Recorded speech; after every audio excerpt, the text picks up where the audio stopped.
Wow. Hi, everybody. I believe you're all having a really wonderful time.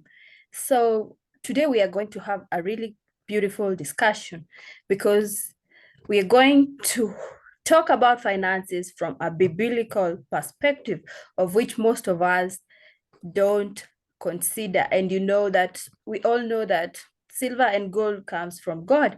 So, today we are going to talk about finance in a biblical perspective, and we are going to explore personal finance through the book of Matthew, chapter 13, verse 1 to 23. This is the parable of the sower. Some personal finance is an essential aspect in our lives, and we all need to look into it. So with me here, I'm your finance coach, Luisa Libese. With me here is my colleague, Anthony Odhiambo, and today we are going to have this great discussion. So as I had said, that personal finance is an essential aspect of our lives, impacting our financial well-being, stewardship of our resources. And in this topic today, just let's delve into the connection between personal finance and the parable of the sower according to the book of Matthew chapter 13, verse 1 to 23. So feel free to join us as we discuss and uncover the valuable lessons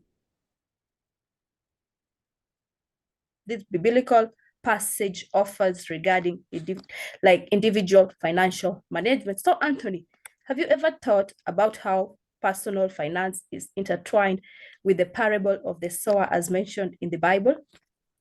Yeah, absolutely, Lisa. The teaching in this parable showcases invaluable insight on how we handle and manage our financial resources. So it's a very important thing for Christians when we are reading the Bible and also putting it in different perspectives, especially in personal finances. Wow. So this is absolutely true, because I love how the parable mentions different types of soils representing various responses to the seed, whereby the seed is the financial resource sown. So the first type of soil is the path. It conveys the importance of paying attention and understanding personal finance principles. So by neglecting these principles, it could lead to a wasteful spending and inadequate financial growth. What do you think, Anthony? Yeah, that's right. The second type of soil rocky places signify people who initially embraces personal finances practices but lack perseverance. They tend to abandon budgeting, saving, and investing when faced with challenges. You remember when we were talking about the budgeting rule, whereby we were giving the examples of how people can use budgeting in 50, 20, 30 budget rule. So it highlights the significance of long-term commitment and careful planning in financial matters. Wow, that's precisely very true, because this leads us to the third type of soil. This is the soil that was filled with thorns, and this represents individuals who prioritize materialism, worldly desires, and instant gratification. So they overspend and accumulate a lot of debt, and they are trapped in their financial cycles that restricts their potential for growth. And you find out that this highlights the importance of avoiding unnecessary distractions and staying focused on our financial goals, and as well as just staying disciplined when it comes to finances. So what do you really think about this? I completely agree, Lisa.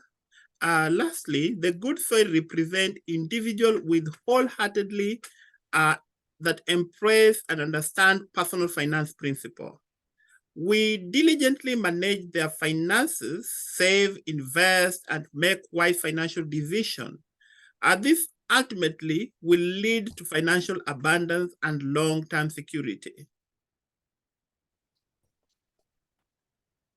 Wow, that's true, Anthony, because you find that the good soil mentality reflects the significance of being very attentive and committed and wise in financial decision making. It encourages one to seek financial education, persevere through challenges, and make like really prudent choices to achieve financial stability. Yeah.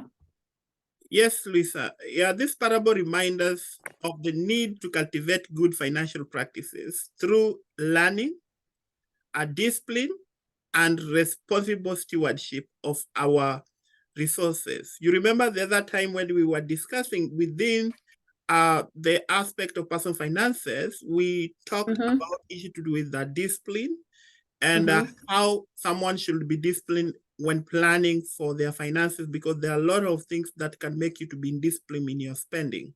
So it encourages us to assess our financial habit and prioritize financial well-being in order to thrive financially.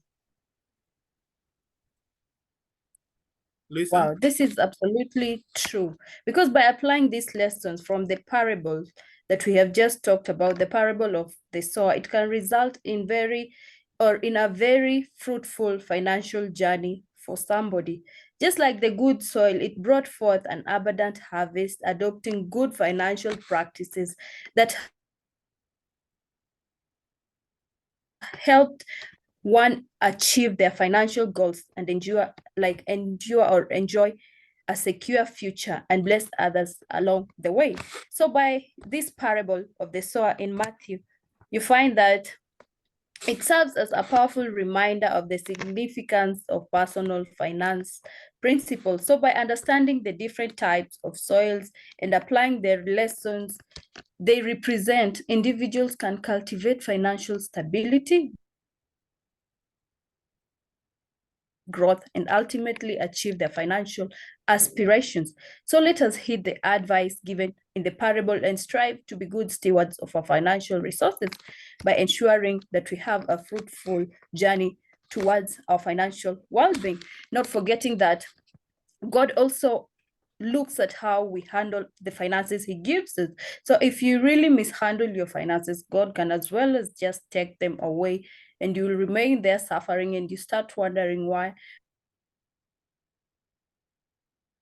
or where did I go wrong? So let this topic of today be of help to someone and let you take charge of your finances in Yes, a proper way. I In a wanted to proper remind you, way.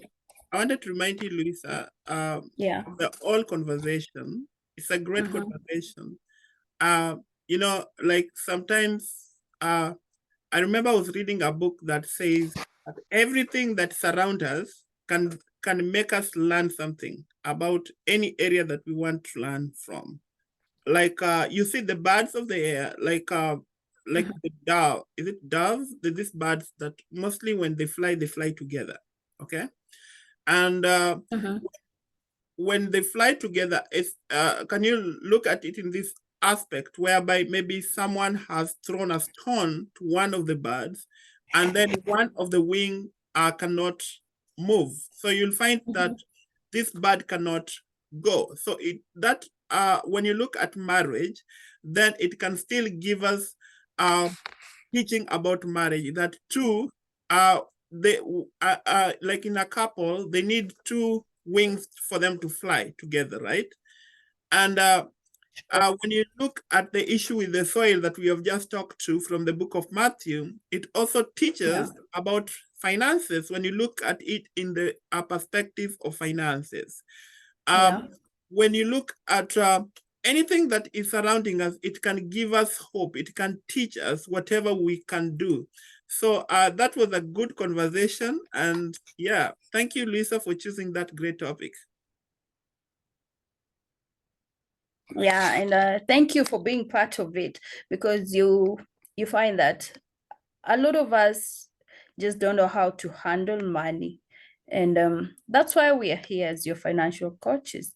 So feel free to participate in any way you can in the comment section, and we will really appreciate. Let me remind you that this month we have a guest speaker who is Sheila Mboga, a financial literacy advocate. She will be joining us this month as we talk about our financial goals, and that will be on 30th of July. So just feel free to join because it's a free webinar, and that will also help you improve on how you set your financial goals.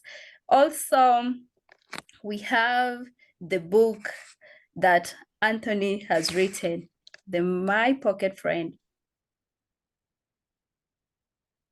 Abroad. Yeah, My Pocket Friend Abroad. That's a very good book that each one of us should have their copy, and you will just see your life and your finances just growing into other levels. And there's another book that will be out soon, The Power of Money Mindset. Don't forget that as well. Another reminder, we have the kids finance classes. Feel free to enroll your kids. You can send us an email at concanto@gmail.com, or you can follow us on Instagram at concanto23. Also, go and subscribe to our YouTube channel at Concanto, and you'll be able to get more knowledge on your finances. And those are everything we have for you, and we just hope to help you take a grip of your finances. So I think, Anthony, Okay, Lisa. you have something else to say, just feel free. The virtual floor is yours. Yeah, I think I just want to add something. Yeah. Remember that when we talk about concanto.com, we're talking about the part where we teach finances, about personal finances. And then remember, in the part of personal finances, we have a different product that we sell, and that's the book. And Lucy has talked about the kids' financial classes that should begin soon. Kindly enroll your kid. We have all the materials. It's only for 40 minutes once in a week. And I want to tell you that your kid will be very good in terms of how to save money and taking the personal responsibility when spending money. Because most of us have issues because we were not taught how to save money, how to spend money. We were not taught what money is. We don't know, even some of us, how to do taxes and how significant it is for us to participate also in building our economy and so many other things. That's why you find most people struggling and having a personal finance stress every time they get paid. They get paid of their money.